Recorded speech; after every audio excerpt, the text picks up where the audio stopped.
Les amis, j'espère que vous passez une excellente journée. On se retrouve pour parler d'une nouvelle information qui a été dévoilée par le V-Jump concernant le chapitre 11 du manga Boruto To Blue Vortex, une information qui s'annonce alléchante par rapport à ce que pourrait nous proposer le contenu de ce futur chapitre. Si vous souhaitez encore plus d'informations, n'oubliez pas de me rejoindre sur mon serveur Discord, le lien est dans la description. Trêve de bavardage, on passe à ce qui nous intéresse, l'information en question. Une nouvelle preview du V-Jump nous a été dévoilée. La menace des Shinju s'intensifie, puis Sarada. Il y a plusieurs jours de cela, je vous avais parlé des premières informations et notamment de la première preview qui avait été dévoilée par le V-Jump, mettant en avant Imawari avec la puissance de Kyuubi qui allait faire face à Jorah. Je ne vais pas revenir sur ces informations, je vous invite à aller voir la vidéo en question. Là, on va s'attarder sur le sujet Sarada face à Hidari, l'alter ego de Sasuke. Revenons sur ce que dit déjà la preview, cette preview qui nous parle de la menace des Shinju qui ne cesse de s'intensifier. Il est vrai que depuis qu'ils ont fait leur apparition dans le manga, cette menace pose de véritables bases en termes de dangerosité et en termes de puissance. Même si on n'a pas toutes les réponses par rapport aux mystères qui les entourent, par rapport à leur création ou même par rapport à leur niveau de puissance exact, on a l'impression que Jorah est plus fort que les trois autres Shinju. Hidari a l'air d'être juste en dessous en termes de puissance de Jorah. Mais pour vaincre Jorah, Boruto a besoin de Kaoki en allié. C'est d'ailleurs pour ça qu'il l'avait approché. Un échec pour Boruto puisque Kaoki a voulu l'attaquer directement. Mais Hidari semble être à la portée du personnage de Sarada puisqu'on l'a vu dans le chapitre 10. Sarada est parvenu à prendre rapidement le dessus sur Hidari sur un coup. Alors, le combat n'est pas gagné pour Sarada. Beaucoup de personnes se sont réjouies de ça en voyant que Sarada avait vaincu Hidari. Non, c'est juste qu'Hidari a été pris par surprise. C'est évident que Sarada va avoir du mal face à Hidari. Parce qu'Hidari, en termes de puissance, c'est logique qu'il n'a pas encore tout montré. On n'a eu qu'un échange de coups entre Sarada et Hidari remporté par Sarada. Hidari, il va prendre conscience que Sarada, ce n'est pas une shinobi random, qu'elle est capable de bien des choses et qu'elle a un potentiel très élevé. Donc Hidari va se battre sérieusement face à Sarada et je pense quand le combat va vraiment s'engager entre les deux, je pense qu'Hidari va dominer Sarada par rapport à deux choses. Déjà la puissance, je pense qu'Hidari est plus fort que Sarada, pas énormément, mais juste assez pour la dominer. Et la deuxième chose, c'est par rapport à ce que représente Hidari, c'est l'alter ego de Sasuke.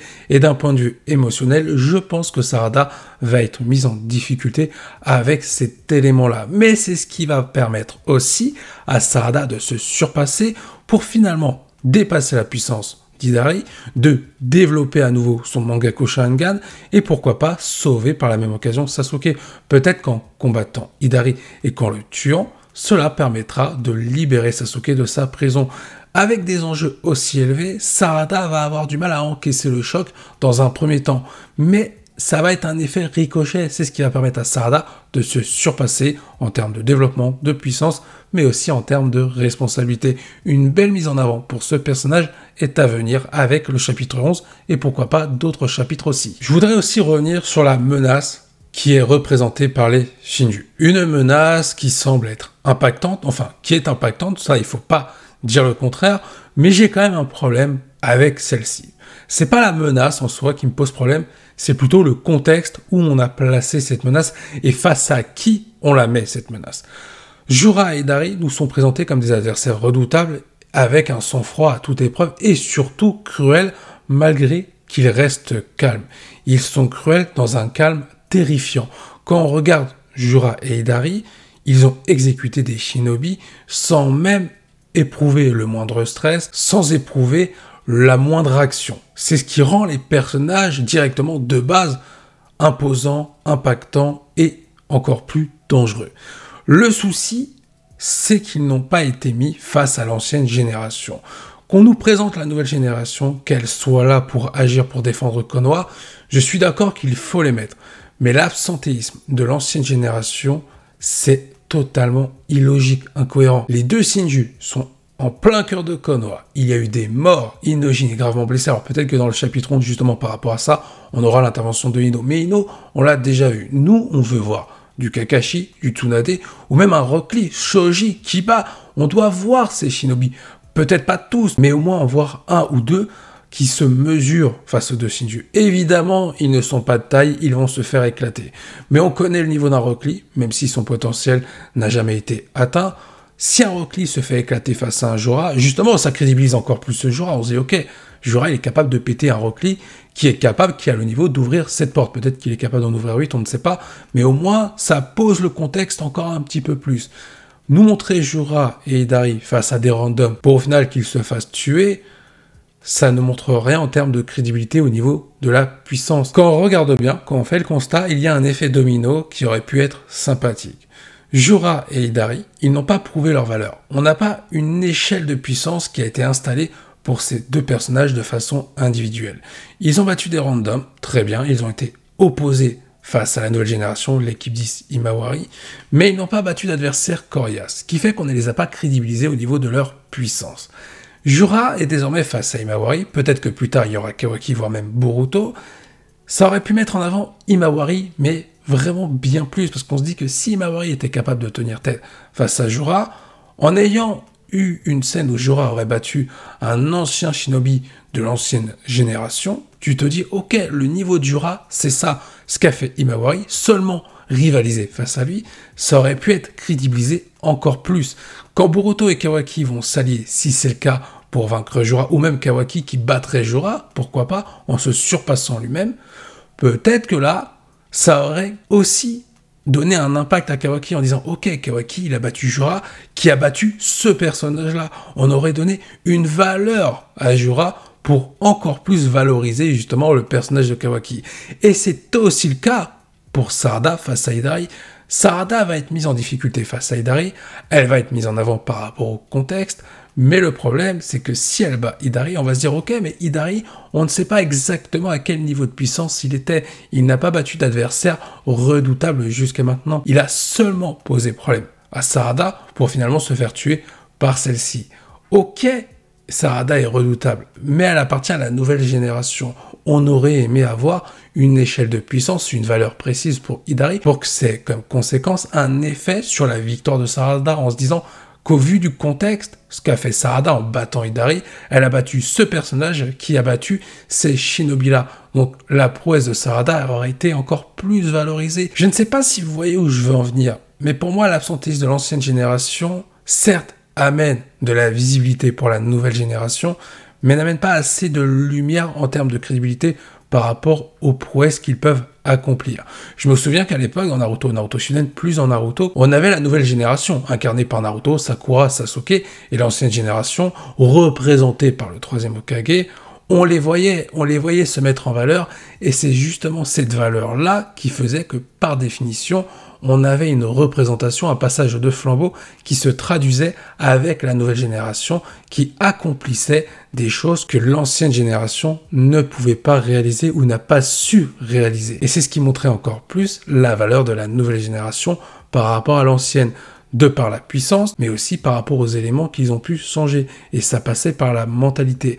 On ne retrouve pas ça par rapport à Boruto avec l'ancienne génération concernant la nouvelle génération. Il manque une transition, il manque du lien entre ces deux-là. Revenons sur le sujet principal de cette vidéo, le combat Sarada contre Hidari. Je l'ai dit un petit peu en début de vidéo, pour moi ce combat aura plusieurs phases. Une première phase où Sarada va être dominé contre Hidari, et une phase où Sarada va réussir à prendre la température du contexte, prendre ses responsabilités et se surpasser pour vaincre Hidari. Je pense que ce combat ne tiendra pas que sur un chapitre. Je pense qu'il y aura plusieurs chapitres, peut-être 2 chapitres pour montrer la victoire finale de Sarada contre Hidari. Je vois bien à la fin du chapitre 11, une Sarada qui dévoile toute sa puissance avec l'éveil de nouveau du Mangaku Sharingan, et ce serait pourquoi pas la dernière page du chapitre, une Sarada avec le Mangaku Sharingan prêt à faire face à Hidari.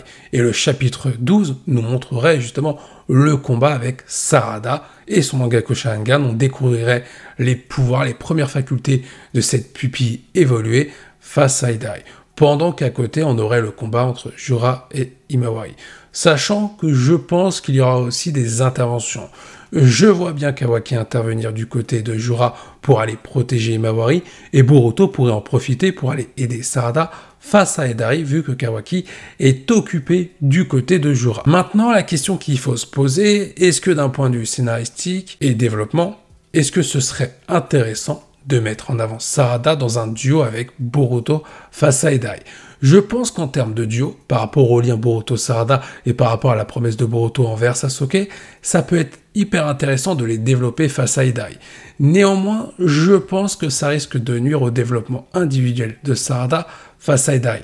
Je préférerais dans un premier temps que Sarada brille face à Idari et que s'il doit y avoir un duo entre Boruto et Sarada, que ça arrive après, une fois que Sarada a vaincu Idari. Pourquoi pas un duo face à Jura, Boruto, Sarada contre Jura, ça peut être aussi intéressant. Il peut y avoir aussi un autre adversaire, n'oublions pas qu'il y a deux autres Shinju, Matsuri et l'alter ego de Bug. Sarada et Boruto pourraient très bien s'allier par la suite pour aller affronter les deux autres une fois qu'Idari a été vaincu. Alors, un autre élément aussi que je vais évoquer, je ne dis pas que le Susanoo ne sortira jamais concernant Sarada, je pense qu'on le verra dans le manga Boruto Tube Vortex. Je pense que là, on va vraiment nous développer une Sarada qui va éveiller à nouveau le Mangaku Sharingan. Donc, on va voir les prémices, les premières facultés de ce Sharingan évoluer.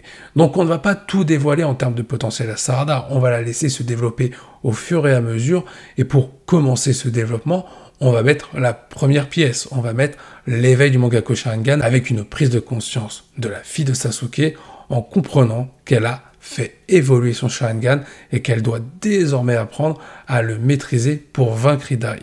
Donc on ne verra pas toutes les capacités de Sarada face à Idari, mais on verra les premiers éléments de ce que va donner le développement final de Sarada beaucoup plus tard dans l'œuvre. En tout cas, ce que je pense déjà à court terme pour le chapitre 11, je pense qu'au premier plan, dans la première partie du chapitre, on aura le combat Imawari contre Jura et au second plan, Idari contre Sarada, et plus le chapitre va avancer, plus les plans vont s'inverser. Imawari et Jura vont basculer au second plan, pendant que Sarada et Idari vont prendre le premier plan avec un power-up concernant Sarada face à Idari. Je vois les choses comme ça, peut-être que je me trompe, ce n'est qu'une théorie. Je vous invite à donner les vôtres en commentaire, donnez-moi vos théories, j'ai hâte de vous lire. Sur ce, je vous dis à la prochaine, portez-vous bien et n'oubliez pas que la volonté du KT soit avec vous.